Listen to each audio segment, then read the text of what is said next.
Hi, I'm Ryan with Dartmouth EHS. We're going to go a little informational video about transporting students to DH that could have symptoms of the COVID. What we're going to first do when you get the call to pick somebody up, all right, you want to make sure you have your proper supplies, okay?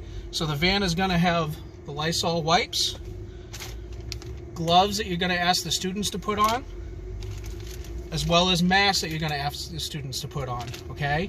The other most important thing is to make sure this button, the recirculating air, is off. Now I'm going to go over the PPE that you as the driver should be wearing when you get the call to transport a student, whether it's to DH or to a dorm or what have you. Okay, I have my N95, I have my gloves, and I also have my eye protection. Okay, so when you get a student to come and you're coming to pick them up, all right, and they're walking towards the car, I'm going to put my N95 on. Okay, I got my nitrile gloves.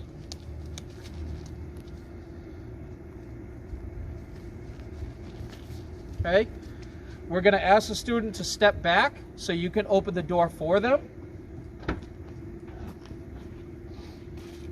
And like we talked about before, as they enter, they should be wearing gloves and their mask for your protection.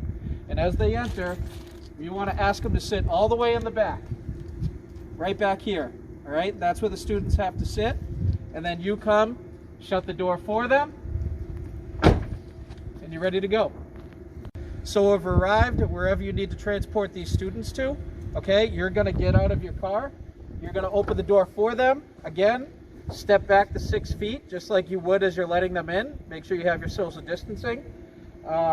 Once they get out, okay, now it's time to decontaminate anything that the student touched, even though they do have gloves on. So I'm going to come here. I'm going to grab my wipes, okay? I'm going to wipe down door handles outside, inside, and as you're getting into a van, in order to walk through, you're going to be touching the seats and the headrests. So you really want to make sure that you're wiping those down with these as well, and any other surface towards the back.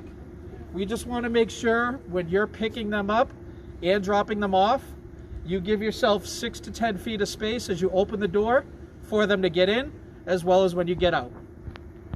So I've just decontaminated everything that the student may have touched. Okay, now we're going to demonstrate taking your PPE off. All right, so I'm going to take off my glasses, my N95, and the proper way to take off your gloves. I'm going to be grabbing the glove here with the first hand, pulling down, putting my finger inside of the glove, pulling down there, so you're making a little baggie with your gloves. Okay, and your gloves and your N95 should be thrown away after every transport. And after I take all this off, I need to then go and wash my hands for 20 seconds with warm water and soap. So when you're done doing all that, what you really want to do is you want to make sure that your steering wheel and everything else is wiped down also. Okay, so you want to go and you want to wipe down your steering wheel, your shifter, where you've been opening and closing the door for yourself and for the next person who's going to be driving after you. Okay, so any surface that you touch or a student has touched should get wiped down at the end. The biggest thing, if you guys have any questions, please feel free to call EHS at extension 1762 or email Dartmouth EHS.